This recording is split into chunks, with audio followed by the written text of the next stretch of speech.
Dear colleagues, it is a pleasure to address you today as part of this opening session of a very exciting and important conference. I would have loved to join you throughout the coming 2 days, but other commitments stand in the way. I'm sorry for that. But I nevertheless would like to thank the organizers for giving me the opportunity to say a few words about the importance of your work, your conference, from the perspective of international children's rights, which is my field of expertise. I think children in legal language settings go to the very heart of international children's rights. And let me explain that. International children's rights have fundamentally changed the way we look at children from a legal perspective, but it has also given us an incentive to better accommodate children in the justice system. And when I talk about the justice system, I mean justice system in a broad sense. When children engage with justice systems, there can be many reasons for that. They may be prosecuted because they are considered to be in conflict with the law, but they may also be part of a divorce procedure when parents split up. They may be in the justice system because they are seeking asylum, or they migrate from one country to the other. And they may also engage with the justice system in civil matters. So there are many reasons why children may be part of a decision-making process that is about them, more directly or indirectly. And the Children's Rights Convention has given children the right to be heard as part of their human rights. And that right to be heard has provided a basis for what we would now call child-friendly justice. The concept of child-friendly justice has emerged from children's rights through the jurisprudence of the European Court of Human Rights, and that led to the adoption of the guidelines on child-friendly justice in 2010, a set of guidelines that was and is meant to assist and guide member states of the Council of Europe to better accommodate children in the justice system. And again, justice systems have to be seen as something broad, so beyond the juvenile justice system. It is in this reality that children should be accommodated. And the guidelines provide for guidance before, during, and after justice proceedings. Information is considered to be critical.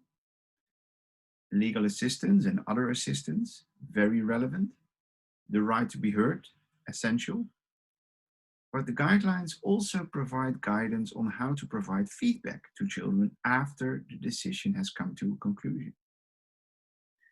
And that feedback should be about, of course, the outcomes of the decision, but also about the question to what extent children have been able to affect the decision making. So what, in other words, has the decision maker done with the input provided by children? And to what extent has that affected the outcomes? So that's, I think, where language comes in. Language could be seen as a very important element of the accommodation of children in the justice system. And generally, language is connected to information about rights, about the rights of children to access justice or the right to children to be heard. But I think language is more fundamental than that. And you, of course, know much more about language than I do. You also know much more about interpretation of language. But I think it's very important to make the point here that it's not so much only about translation of language from one language into the other in order to connect to the language that a child is capable of using, but it's also about the child's understanding of language, the child's understanding of the information that you want to convey to children, or the information that children need to participate effectively in the proceedings at hand. And that's why I think your conference and the topic of your conference goes straight into the heart of the Convention on the Rights of the Child. Because granting children the right to be heard, and in relation to that, granting children the right to participate effectively in decision making that is about them, can only be done if we really connect to children. And that is a matter of connecting to the developmental stage children are in, but it's also a matter of connecting to the language children speak. And that language element is something that requires much more exploration. We are now at the 10th anniversary of the guidelines on child-friendly justice. And that's why I think your conference is very timely, because your conference enables us, academics as well as practitioners, to make more effective use of language and interpretation as part of our attempt to better accommodate children in justice systems across Europe and beyond. So language is a field that requires to be connected to how justice systems function across Europe. And if we can make that connection, we will also be able to better connect to the children that participate on a daily basis in our justice system. And it will also enable us to improve the quality of our decision-making process.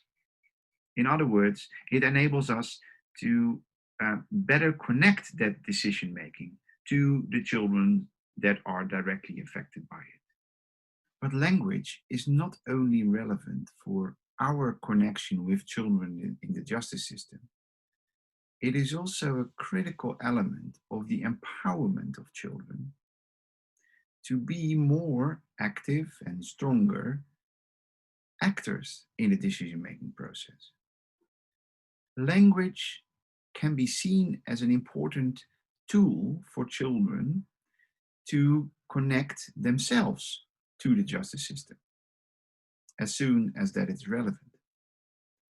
So language can be seen as a pivotal element of both connecting the justice system to the child, as well as to enable children or to empower children to connect better to the system independently from others. And that's why I think language is so critical. So with these general remarks, I would like to wish you a very good conference, a conference that will no doubt be relevant, and I look forward to learning more about the outcomes of it.